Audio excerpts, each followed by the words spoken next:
നമസ്കാരം. ബ്രിട്ടനിൽ 30 വർഷം മുമ്പ് ഒരു ആൺകുട്ടിയെ ലൈംഗികമായി പീഡിപ്പിച്ച കേസിൽ മുൻ ആംഗ്ലിക്കൻ ബിഷപ്പിന് 4 വർഷം തടവ് ശിക്ഷ വിധിച്ച് കോടതി. സംഭവം നടന്ന വർഷങ്ങൾക്ക് ശേഷമാണ് അന്ന് കൗമാരക്കാരനായിരുന്ന ഈ കുട്ടി പിന്നീട് യുവാവായി മൊഴി നൽകിയത്. സ്വാൻസി ആൻഡ് ബ്രക്കോണിൽ നിന്ന് ബിഷപ്പായി വിരമിച്ച ആൻ്റണി പിയേഴ്സ് എന്ന 84-കാരനാണ് ഇപ്പോൾ ശിക്ഷ ലഭിച്ചിരിക്കുന്നത്.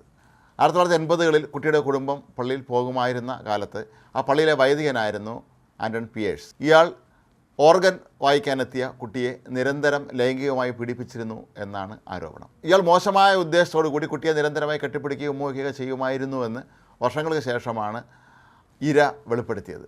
തുടർന്നാണ് പോലീസ് ഇയാളുടെ പേരിൽ കേസെടുത്തത്. 1993-ലും പിയേഴ്സിൻ്റെ പേരിൽ ഇത്തരത്തിലുള്ള ഒരു ലൈംഗിക പീഡന പരാതി ഉയർന്നിരുന്നു. പക്ഷേ അതും പരാതി ഉയർന്നത് സംഭവം നടന്ന് 17 വർഷങ്ങൾക്ക് ശേഷമായിരുന്നു. അപ്പോഴേക്കും ആ സംഭവത്തിലെ ഇര മരിക്കുകയും ചെയ്തിരുന്നു. അതുകൊണ്ട് തന്നെ പിയേഴ്സ് അന്ന് നിയമത്തിൻ്റെ മുന്നിൽ നിന്ന് രക്ഷപ്പെടുകയായിരുന്നു. എന്നാൽ ഇപ്പോൾ പിയേഴ്സിന് ശിക്ഷ വിധിച്ചതുമായി ബന്ധപ്പെട്ട കേസിൽ ഈ കുട്ടി ഇയാളുടെ നിരന്തരമായ ലൈംഗിക പീഡനത്തെ തുടർന്ന് ഏതാണ്ട് പൂർണ്ണസമയ മദ്യപാനിയായി മാറുകയും ഇയാളുടെ മനോനില തെറ്റുകയൊക്കെ ചെയ്തിരുന്നു എന്നാണ് പിന്നീട് വെളിപ്പെടുത്തിയത്. ഇര തന്നെയാണ് പിന്നീട് കോടതിയിലെത്തി ഇയാളെക്കുറിച്ചുള്ള കാര്യങ്ങൾ വിശദമാക്കിയത്. ബ്രിട്ടനിൽ ഈയിടെ മറ്റൊരു സംഭവം നടന്നിരുന്നു.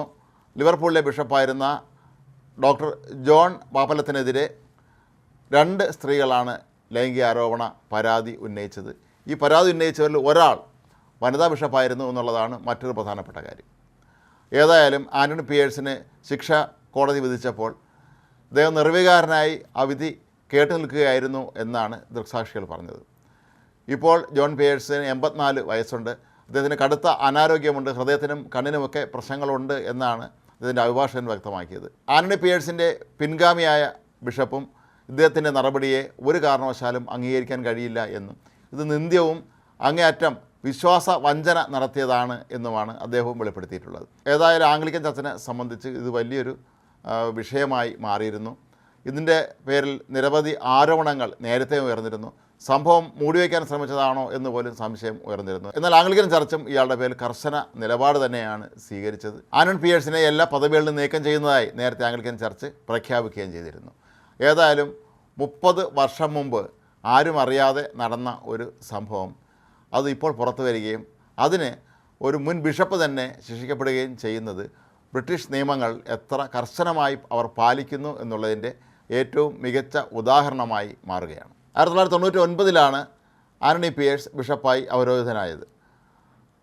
2002-ൽ എലിസബത്ത് രാജ്ഞി സ്ഥാനാരോഹണം ചെയ്തതിൻ്റെ 50-ാം വാർഷികത്തോടനുബന്ധിച്ച് നടന്ന ചടങ്ങുകളിലെ ഇയാൾ പ്രധാന ശുശ്രൂഷകനായും സേവനമനുഷ്ഠിച്ചിരുന്നു. ബ്രിട്ടനിലെ ഉന്നത വ്യക്തികളുമായൊക്കെ തന്നെ ഇയാൾക്ക് വളരെ അടുത്ത സൗഹൃദം ഇത്തരത്തിൽ ഉണ്ടാക്കാനും കഴിഞ്ഞിരുന്നു. ഏതായാലും ഇരയോട് വെയിൽസിലെ സഭ സംഭവത്തിൽ ഇപ്പോൾ ക്ഷമാപണവും പ്രകടിപ്പിച്ചിരിക്കുകയാണ്.